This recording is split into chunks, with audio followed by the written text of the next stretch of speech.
توانائی دیتی ہے, پورا مضمون باندھا ہے. اعلیٰ حضرت کہتے ہیں بہروپیہ تھا, مداری, روپ بدل بدل کے دکھایا کرتا تھا, بادشاہوں سے انعام لیتا تھا. ایک دن اورنگزیب عالمگیر کے پاس آ گیا, کہنے لگا میں روپ بدلوں گا, اگر آپ پہچان نہ سکے تو میں انعام لوں گا. آپ نے فرمایا میں کوئی ایسے ویسا بادشاہ نہیں. کہا مجھے دھوکہ دینا مشکل ہے. کہا نہیں میں روپ بدلوں گا. حضرت اورنگزیب عالمگیر بڑے نیک بادشاہ گزرے, بڑے پرہیزگار. وہ بہروپیہ کہنے لگا میں روپ بدلوں گا, آپ نہیں پہچان سکیں گے. فرمایا چل جتنا تیرے اندر زور ہے لگا لے. حضرت نے اعلان کیا کہ میں نے فوجی بھرتی کر دیں, 2 ماہ کے بعد ٹیسٹ ہوگا. وہ 2 مہینے دوڑتا رہا, رنگ روپ بناتا رہا, آیا ٹیسٹ دینے, 2-3 سپاہیوں کا امتحان لیا. اس کی باری آئی تو 10 روپے دیے, کہنے لگے تیرے آنے جانے کا کرایہ میں نے تجھے پہچان لیا ہے. کچھ دنوں کے بعد جانے لگے سفر پر, تو بھکاری آ گئے خیرات مانگنے. اس نے بھی سارے منہ پر سیاہی مال لی, کپڑے پھاڑ لیے, سر کے بال مڈا لیے, پگے تک کٹا لی, بدرنگ ہو کے آیا. کاسا آگے کیا تو حضرت نے 10 روپے ڈالے, کہنے لگے تیرے آنے جانے کا کرایہ میں نے پہچان لیا ہے. کچھ دن گزرے تو ٹیچر کی ضرورت تھی. اس نے مونچھیں بڑی کر لی, داڑھی نکلی لگا لی, سر پہ جنا کیپ پہن لی, ایک شیروانی لے لی اور ہاتھ میں چھڑی پکڑ کے آیا. کہنے لگا میں استاد ہوں, 2-4 بندوں کا امتحان لیا. اس کی باری آئی تو 5 روپے دیے, 10 روپے دیے, کا تیرا کرایہ میں نے پہچان لیا. 2 سال گزر گئے. وہ جب بھی آتا حضرت پہچان لیتے. ایک دن سفر پہ جا رہے تھے, بہت بڑا لشکر تھا, جہاد کرنے جا رہے تھے اورنگزیب عالمگیر. تو دیکھا ایک پہاڑی ہے, پہاڑی پہ لوگ جا بھی رہے ہیں آ بھی رہے. اورنگزیب عالمگیر پوچھنے لگے یہاں کیا ہے؟ کہنے لگے بابا جی بیٹھے ہیں دعا کرتے ہیں, اللہ کے نیک بندے ہیں. اورنگزیب کہنے لگے یار پرانے لوگ سارے ہی اللہ والوں کو مانتے, یہ بھی مصیبت آئی ہے جتنی نہیں آئی ہے, سارے لوگ ہی مانتے. کہنے لگے ذرا میں دعا نہ کرا لوں, بچے کام جا رہا ہوں.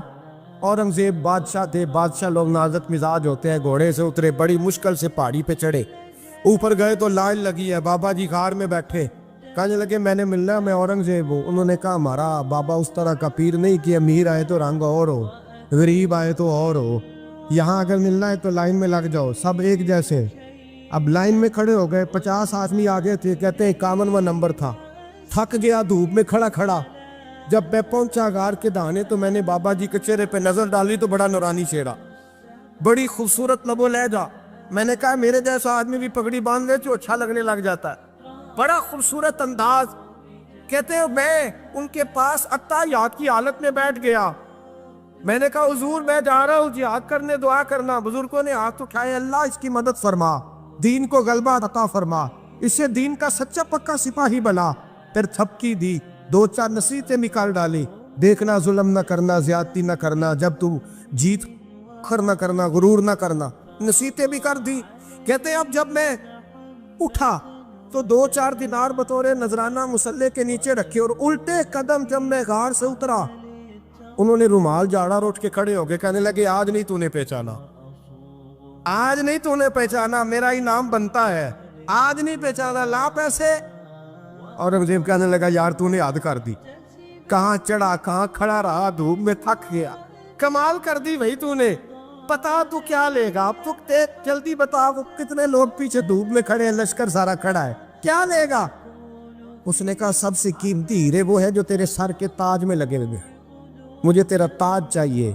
او بھائیو سننا اور یاد رکھنا, میرے اعلیٰ حضرت کہتے ہیں بادشاہ نے سر کے اوپر سے تاج اتارا, بہروپیے کے قدموں میں رکھا اور کہنے لگے یہ لے, اور یہ تو تیرا مانگنے پر میں نے دیا ہے نا, میں واپس آتا ہوں تو آنا, میں اپنی مرضی سے بھی تجھے دوں گا.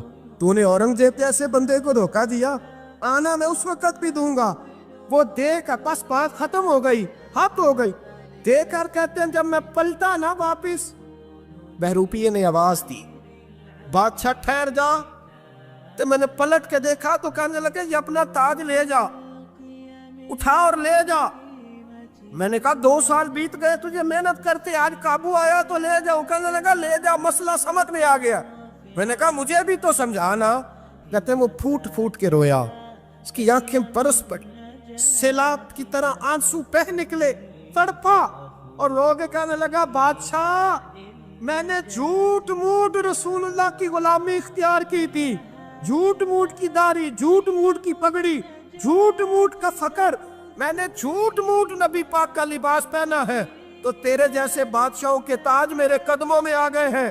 اگر میں سچ مچ رسول اللہ کا غلام بنوں گا تو اللہ کیا کچھ عطا فرمائے، اللہ کتنی نعمتوں سے نوازے۔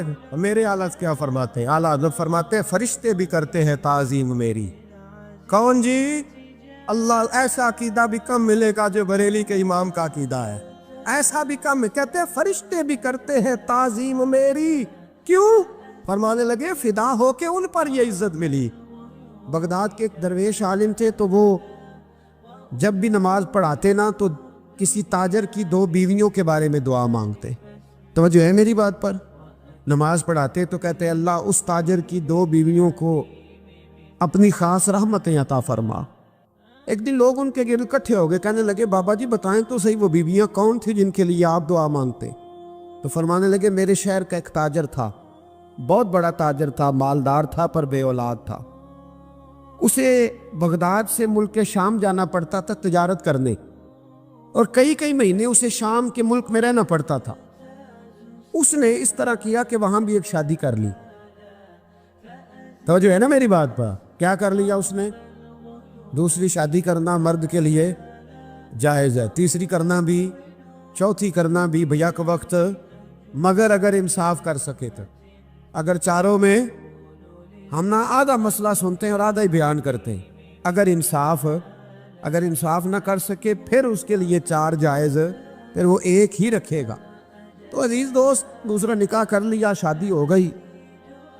اب وہ وہاں کچھ زیادہ وقت گزارنے لگا، مالدار آدمی تھا، بیوی کو مکان بھی لے کے دے دیا۔ اب وہ دیر سے آتا واپس، اور جب آتا بھی تو اس کے وہ والے انداز نہ ہوتے جو پہلے ہوا کرتے تھے۔ اب بیوی سے بڑا جاسوس بھی کوئی نہیں ہوتا، اس کو تو پہلے پتہ چل جاتا ہے کہ ماجرا کیا ہے، اسے بڑی خبر ہوتی ہے۔ تو اس نے محسوس کر لیا کہ بدلے بدلے سے میری سرکار نظر آتے۔ وہ کہنے لگی اب کہ جب آتا جاتا ہے تو اس کے حالات کچھ بدلے سے ہیں، ماحول کچھ اور ہے۔ اس نے ایک بوڑھا آدمی جو اس کا عزیز بھی تھا اور سمجھدار بھی تھا اس کو تیار کیا، کہنے لگی اب کہ جب ملک کے شام جائے نا تو اس کا پیچھا کرنا اور خبر کرنا کہ کہاں رہتا ہے، کہاں جاتا ہے، کیا کرتا ہے۔ وہ بوڑھے بزرگ جو تھے وہ خاتون کے کہنے پر کچھ اس نے کرایہ بھی دیا۔ وہ اس تاجر کے پیچھے گئے اور واپس آ کے خبر دی، کہنے لگے کہ یہ تو 2-3 سال بیت گئے، اس نے وہاں بھی شادی کی ہوئی ہے، تجھے بتایا ہی نہیں۔ بی بی بڑی سمجھدار تھی، حوصلہ مند، زیرک، اس نے شور نہیں مچایا۔ اس نے کہا کہ میں نا اب جب آئے گا نا تو طریقے سے بات کروں گی اور پوچھوں گی کہ ایسا کیوں کیا۔ اور یہ بھی اس نے آ کے بتایا کہ اگر تیرے ساتھ نکاح کے بعد اسے اولاد نہیں ملی تو اولاد وہاں بھی کوئی نہیں، یہ مکمل تفصیلات۔ اب جب اس دفعہ خامند آیا تو آتے ہی وہ بیمار ہو گیا، کمزور ہونے لگا۔ اب خاتون نے مناسب نہیں سمجھا کہ آتے ہی دھڑام سے میں اس کے سر پر یہ بت یہ ٹھوڑ دوں کہ تو نے نکاح کیا ہوا ہے اور مجھے بتایا نہیں۔ وہ ذرا تسلی میں رہی، کچھ وہ بیمار تھا، حوصلہ رکھا، خدمت کرتی رہی۔ کچھ دن گزرے تو وہ تاجر انتقال کر گیا، فوت ہو گیا۔ اب راز کھل نہ سکا، عدت گزاری، اور جب سارا مال جمع کیا نا تو اشرفیوں کی بوریاں بھر گئی۔ سارا مال اس بی بی کا، 4 بوریوں میں اشرفیاں، 4۔ یہاں تو پیٹ کا دوزخ ہے، معاذ اللہ، بھرتا ہی نہیں۔ حل من مزید، حل من مزید۔ وہ جو کہتے تھے نا کہ بس باہر چلا جاؤں اور باہر میں کچھ تھوڑے سے پیسے کما کے 2-3 سال میں لوٹ آؤں گا، پھر یہاں آ کے کوئی کاروبار کروں گا، وہ گئے ہیں تو واپس نہیں آئے۔ وہ جو کہتے تھے نا بس میں نے اتنا سا کاروبار کرنا ہے کہ مکان بن جائے، انہوں نے 4 مکان بھی بنا لیے ہیں، لیکن بریک حل من مزید کی دوڑ ہے۔ اب 4 بوریاں اس عورت نے چھپائے رکھی، کوئی بندہ نہیں جانتا بغداد میں کہ ملک کے شام میں تاجر کی دوسری بیوی بھی ہے۔ جب وہ فارغ ہوئی تو اس نے اس بوڑھے جاسوس کو پھر بلایا اور 2 بوریاں اونٹ پہ رکھی، خود بھی ساتھ بیٹھی اور ملک شام گئی۔ اللہ اکبر۔ وہ بزرگ کہتے ہیں میں ایسے نہیں دعا کرتا۔ اس کو جا کے کہنے لگی میں اکیلی وارث نہیں ہوں، آدھے کی وارث تو بھی ہے۔ میں اکیلی وارث نہیں، یہ تقسیم وراثت ہے، آدھی کی وارث تو بھی ہے، تو رکھ اپنے پیسے۔ مجھے پتہ ہے اس نے نکاح کیا تھا پر مجھے بتایا نہیں تھا، تو رکھ اپنے پیسے، میں تجھے دے رہی ہوں، آدھے تیرے ہیں آدھے میرے ہیں۔ اس نے نظر اٹھائی تو رو پڑی، کہنے لگی نہیں اب یہ سارے تیرے ہی ہیں۔ اگر تو اللہ سے ڈرتی ہے تو میں بھی رب سے ڈرتی ہوں، اگر تو مصطفیٰ کریم کا کلمہ پڑھتی ہے تو میں بھی اسی نبی کی ماننے والی ہوں۔ کہا بات کیا ہے، میرا کیوں ہے سارا؟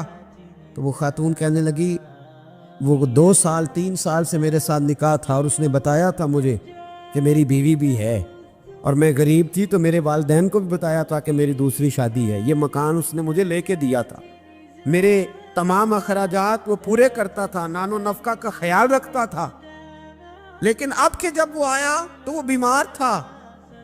اس نے مجھے بتایا کہ مجھے طبیب نے بتایا ہے کہ میں شدید بیمار ہوں، شاید بچ نہ سکوں۔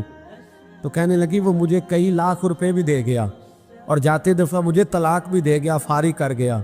کہنے لگا تو جہاں چاہے میرے بعد نکاح کر سکتی ہے، اور کہنے لگا میں چاہتا تھا پہلی بیوی کو بتا دوں، موقع نہیں بنا، اور اس کا دل نہ ٹوٹے، بتا نہیں پایا، لہذا وہ مجھے ڈھیر سارے پیسے دے چکا ہے، سارا میرا حصہ مجھے پہلے سے دے چکا ہے۔ میری بہن اب یہ 4 بوریوں میں سے 2 میری نہیں بلکہ 4 کی 4 ہی تیری ہے، تو ہی اس کی حقدار ہے۔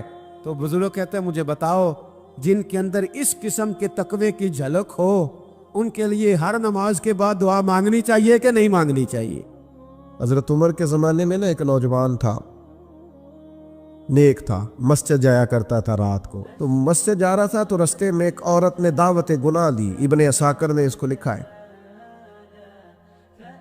تو نوجوان تھا، خواہشات تھی، کچھ طبیعت مائل ہو گئی، ابھی ادھر جا ہی رہا تھا کہ کسی نے آیت پڑھ دی والی من خاف مقام ربی جنتان، جو رب کے سامنے کھڑے ہونے سے ڈرے گا اللہ 2 جنتیں دے گا۔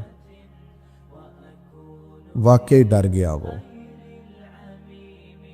واقعی ڈر گیا، اتنا ڈرا کہ بے ہوش ہو کے گر پڑا۔ بیماری سے لوگ بے ہوش ہوتے ہیں، پیسے ڈوب گئے بے ہوش ہوتے ہیں، بچے کے غم میں بے ہوش ہوتے ہیں۔ سچ بتاؤ کبھی خوف خدا سے بھی بے ہوش ہوتا کوئی دیکھا ہے؟ ہمارے ہاں تو روز مرہ ہی نہیں ہے بھائی، اور بڑی باتیں ہیں بے ہوش ہونے کی، ڈرنے کی، غش کھانے کی۔ بے ہوش ہو کے گر پڑا، بوڑھے باپ کو کسی نے بتایا بچہ بے ہوش پڑا ہے، اٹھا کے گھر لائے، گھر لا کے کہا بیٹا کیا ہوا؟ نوجوان ہے، چڑھتی جوانی ہے پر پاکیزہ بڑی ہے۔ کہنے لگا ابا جی گناہ کی طرف چلا گیا تھا، پر میں نے آیت سن لی جو اللہ کے سامنے کھڑے ہونے سے ڈرے گا رب 2 جنتیں دے گا، میں ڈر گیا تھا، رب واقعی 2 جنتیں دے گا۔ باپ رو پڑے، ابا جی کی آنکھوں میں آنسو آئے اور کہا پتر اللہ بڑا مہربان ہے، اس کے وعدے سچے ہیں، واقعی 2 جنتیں دے گا۔ اس نے پھر ایک چیخ ماری اور اس طرح کی ماری کہ اس کی روح ہی پرواز کر گئی، روح ہی پرواز کر۔ کشتگان خنجر تسلیم را، عشق کی خنجر سے قتل ہو گئے لوگ۔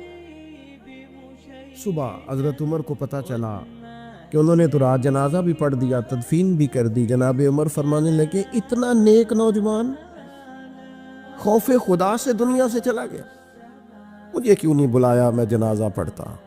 فاروق اعظم فرما رہے ہیں میرا شوق تھا میں اس کا جنازہ پڑھتا۔ کہ حضور